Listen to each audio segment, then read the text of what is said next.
há algum danita em nosso meio. Eu vou contar uma história para vocês. Há 20 anos atrás, eu fazia parte de uma mesa numa associação. E eu vi uma das histórias mais tétricas que eu já vi na minha vida. E pode ser que alguns de vocês já tenham ouvido essa história aqui entre vocês. E se já ouviram, vão lembrar comigo essa história com dor. Uma certa ocasião, numa igreja de um certo lugar no Brasil, uma mocinha pediu licença para conversar lá na frente, no microfone. Ela frequentava a igreja um ano e pouco. E ela pegou o microfone da mão da moça que estava terminando a escola sabatina e falou: eu tenho que contar para vocês um pecado meu. E as pessoas paralisadas olhando ela falar. E ela disse: eu quero contar para vocês. Estava ali na igreja naquela hora, o pastor se arrumando ali, ajeitando alguma coisa, a esposa do pastor com os 2 filhos, mais ali no lado da esquerda, da minha esquerda, e a igreja toda ali junta. Vocês sabem que entre a escola sabatina e culto a igreja fica bem cheia? E ela disse: eu tenho que contar o meu pecado para vocês. E o pecado que eu tenho que contar é que eu sou amante do pastor. Na hora que ela disse isso, a esposa do pastor desmaiou ali na hora. E os filhos correram para acudir. E o pastor veio para ela e falou assim: o que você está falando? Você enlouqueceu? Que isso, menina? Ela falou: eu tinha que contar, eu preciso resolver meu problema. Eu preciso salvar a sua alma. Eu preciso resolver você. Os danitas, eles sempre usam essa cuidado. Eu preciso ajudar. Sempre usam a palavra da ajuda, viu? E naquele momento a igreja toda ficou em alvoroço. Eu não preciso dizer que não houve culto. Não houve culto. Não conseguiram fazer o culto. A esposa do pastor foi levantada dali, foi levada lá para fora. O pastor não sabia o que fazer. Começou a dizer: irmãos, por favor, isso é um grande mal entendido. Ela dizia: não é, meu bem. Eu precisava dizer, eu tenho que salvar você e tenho que salvar a mim. E ela foi levada para um quartinho, a esposa do pastor foi atrás e começou a conversar com ela, e falou com ela, e foi um alvoroço muito grande. E ela disse: olha, eu vou te provar que isso é verdade. Nós combinamos que ninguém nunca ia saber. Foi uma coisa muito bem feita. Mas eu preciso te contar. E falou para a esposa do pastor. Prestem bem atenção no que eu vou dizer. Falou: só tem uma maneira de você me acreditar. Vem aqui. O seu marido tem uma marca na genitália dele. E a marca é assim, assim, assim. E a esposa olhou para ela e acreditou nela na hora. Sabe por quê? Porque aquele pastor nunca tinha tido contato sexual com nenhuma pessoa, só com sua esposa. Eles se casaram virgens. E ela disse: ninguém sabe disso. Como é que essa moça sabe? Consegue imaginar o que é isso? E ela também nunca tinha contado isso para ninguém.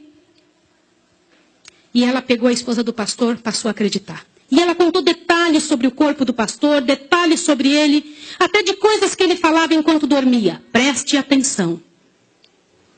Eu não preciso dizer para vocês que aquele casamento acabou. A igreja todinha daquele pastor entrou num estado de bancarrota que vocês não têm ideia. Uma palavra, como diz Tiago, pode estragar a vida de uma pessoa para sempre. Sabe quantos anos se passou dessa história?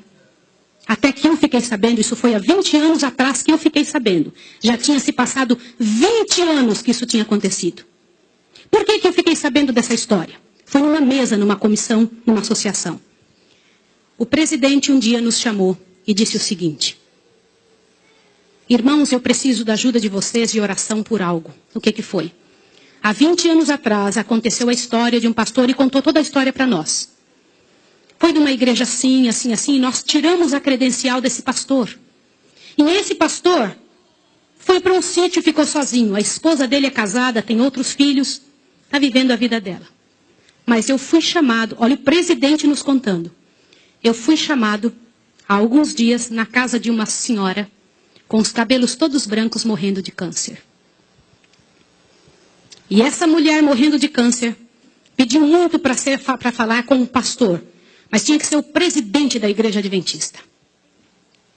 E eu fui até lá porque eu sou o presidente. Quando eu cheguei lá, a mulher me contou que ela tinha sido a moça que tinha falado aquilo do pastor. A amante, a suposta amante do pastor.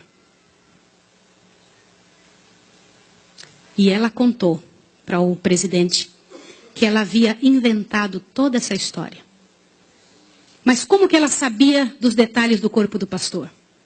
Na ocasião em que ela tinha se apaixonado pelo pastor, ela trabalhava como faxineira dentro do hospital. E o pastor foi internado, prestem atenção, internado para uma cirurgia de apêndice e passou muito mal. E ela era amiga de uma enfermeira. E entrou dentro do quarto junto com a enfermeira, destampou o corpo do pastor e olhou o corpo do pastor todo, durante o tempo em que o pastor estava dentro do hospital em coma.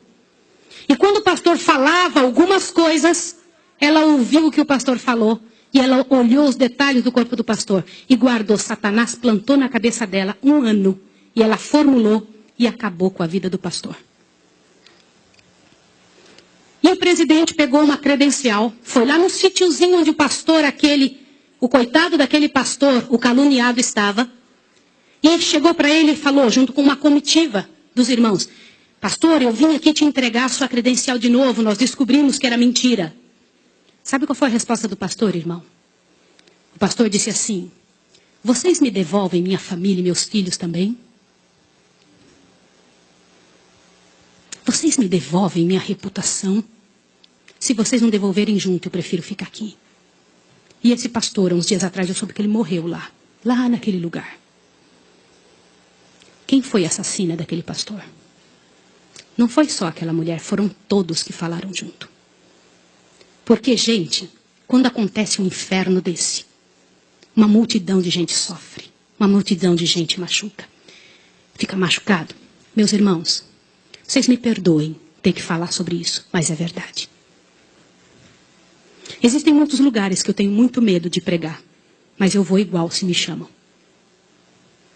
Porque eu vou falar uma coisa para vocês. Ontem à noite eu comentei que a vida de quem prega essas verdades é altamente prejudicada. Uma coisa desse tamanho é passada de boca em boca, de forma que apareça o inferno no final. Será que existem danitas no nosso meio? O céu é um lugar tão fabuloso. Não vale a pena, meus irmãos. Não vale a pena. Deus tem mais para a nossa vida. Tem mais coisas para ocupar a nossa mente. Para fazer parte do nosso vocabulário. Para nós pensarmos a respeito das pessoas. Vamos fazer um exercício? Pense bem da pessoa que mais mal você sabe dela. Imagine isso agora. Sabe o que vai acontecer com você? Teu coração vai se encher de paz. Porque é isso que acontece, gente. Se você não for capaz de abrir a sua boca para trazer paz para a vida de alguém, não abra a sua boca para trazer o inferno para a vida de quem quer que seja. Jesus ama as pessoas pecadoras e miseráveis. Todas aquelas que pecaram horrivelmente, Jesus ama. E Ele tem mais para oferecer para nós. Eu vou pedir uma coisa em nome de Jesus essa manhã. Uma coisa que é muito difícil de fazer.